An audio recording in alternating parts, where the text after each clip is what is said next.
Are you a busy entrepreneur struggling to manage your social media presence effectively? You're not alone. In today's fast-paced world, time is of the essence. That's why I've got something special for you today. Welcome to Empower Studios, where we empower small business owners to create awesome brands. It's your boy TJ.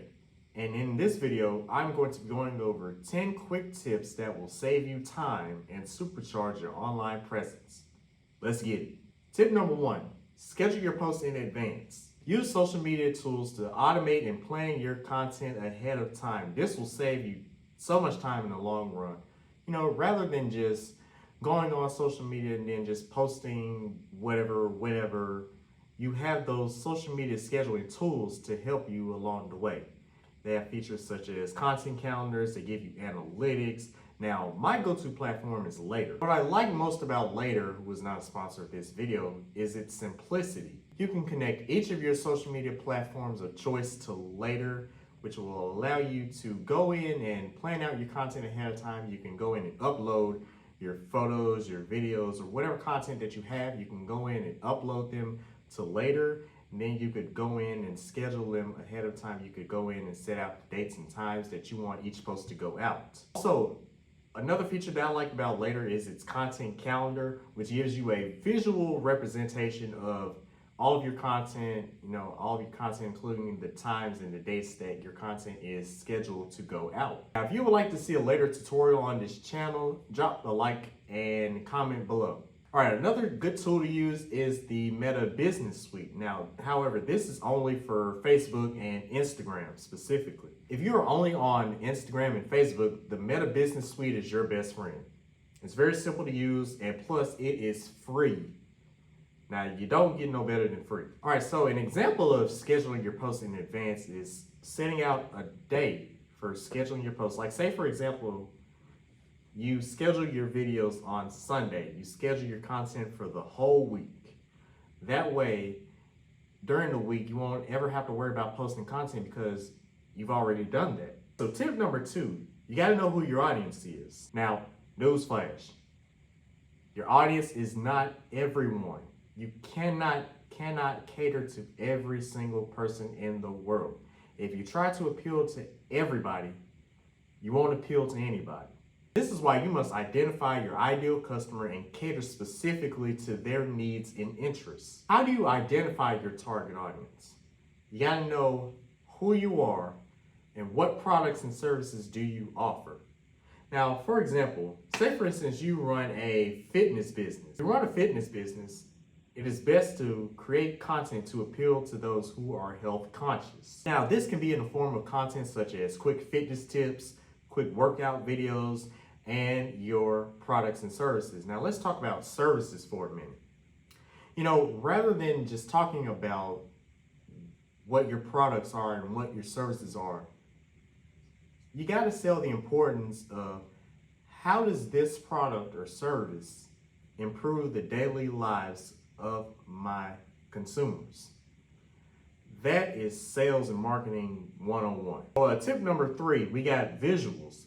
Visuals. Now, when you are producing content on social media, you are competing against a wide range of other creators for the attention of the masses. The best way to capture people's attention is through visuals. Visuals like images and videos tend to perform better on social media versus just regular text-based posts. Now, going along with the fitness business, it is best to share a short video demonstrating how your products and services will help your audience rather than just plain text. Now, the 4th tip, engage with your audience. Like I said before on this channel, it's called social media for a reason. You have to be social. You have to engage with your audience because they're there for a reason. They want to see your content. They are there for you. It's to respond to comments and messages promptly. Now, engaging with your audience will build trust. And if you got the trust of your audience, you pretty much got this thing figured out. Now, I want to ask you a question. Are people hopping into your DMs and comments saying that, oh, this really helped me? Like, you really saved my life. This is a game changer. Thank you. And this type of engagement is not built overnight, however. You have to build trust with your audience by posting content that serves them. Remember, it's the audience first, not what you want. Think about how your content, with every single piece of content that you make, think about how your content is going to help your people. So tip number 5, let's talk about consistent branding. Now, this is going along with the visual elements that I mentioned previously. You want to maintain a cohesive brand identity across all of your social media profiles.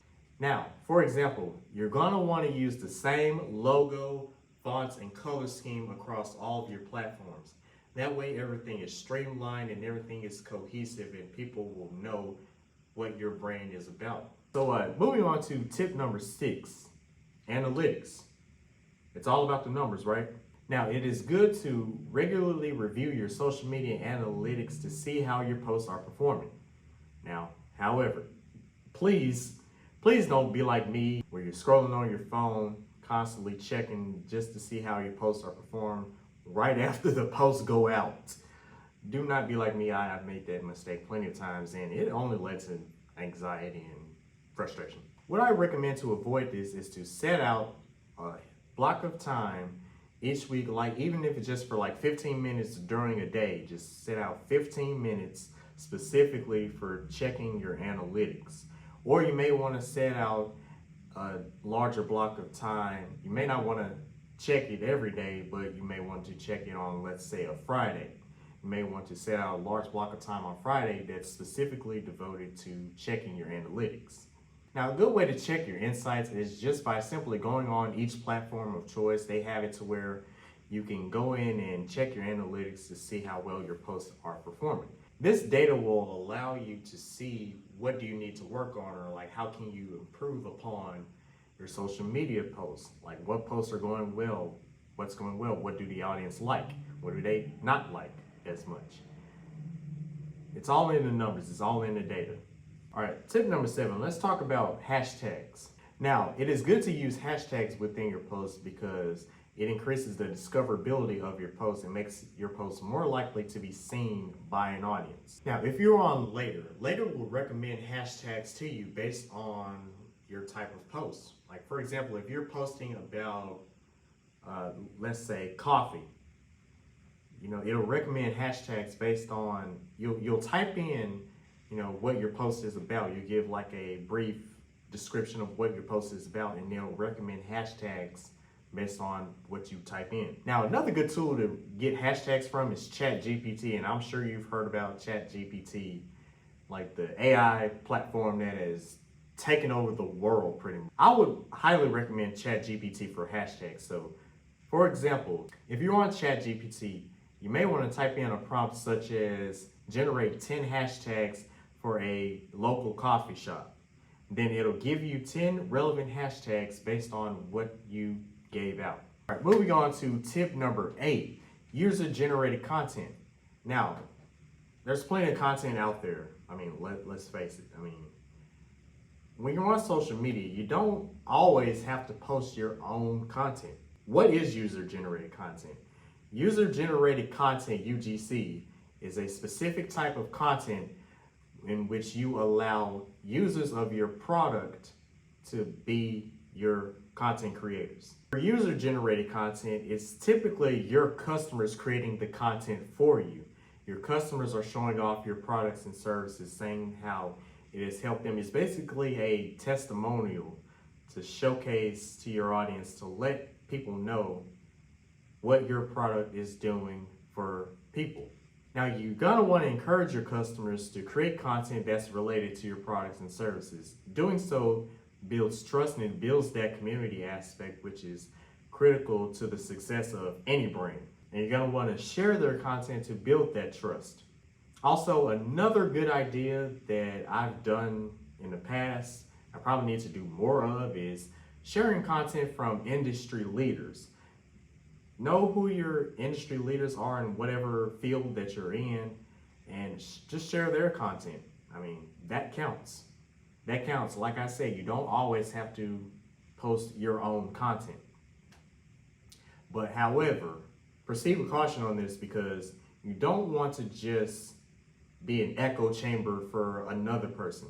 You're gonna want to share your own insights. Like, share content from industry leaders, but provide your own insight. Share your thoughts. All right, so tip number 9, we're almost done, y'all. So tip number 9 is to experiment with different content types. Don't just stick to graphics. Don't just stick to infographics. Try videos, try photos, try polls, questions, etc. Instagram really allows you to do this. They have carousels, they have reels, they have stories, they have standard posts. You can diversify your content in a multitude of ways. There are many ways for you to create content on these platforms. So proceed. You can conduct a poll to gather opinions on a relevant industry topic. And also, what I like to do is that I like to share behind the scenes content. Like, for example, on my social media pages, I sometimes share behind the scenes content of me, like typically planning out my social media content. I share like little videos of things that I'm doing for other people, like other clients, for example. Behind the scenes content will allow viewers to get to know you on a deeper level. All right, lastly, but certainly not least, plan and audit your content regularly. And what do I mean by this? What I mean is creating a content calendar and scheduling your posts ahead of time to save you time, and scheduling regular audits of your social media posts. And what this is just basically a check-in to see how your posts are performing, like I mentioned, by checking your analytics and so on. And you're gonna wanna schedule a regular audit of your social media strategy to ensure that it aligns with your business goals.